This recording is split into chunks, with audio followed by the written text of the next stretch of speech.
It's a beast to put up.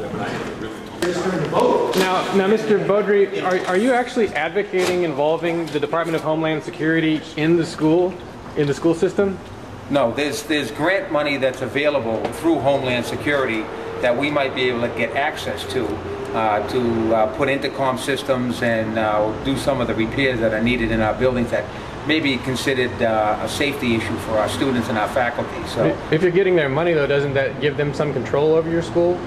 No, that grant money, that type of grant money does not. There are some grants that, if you're looking at personnel, they will have authority over, you know, what you do with that personnel, whether you can lay them off or have to retain them once the grant is expired. But there is money out there where we can buy safety issues like cameras and generators for our schools and stuff. You're not seeing the strings attached?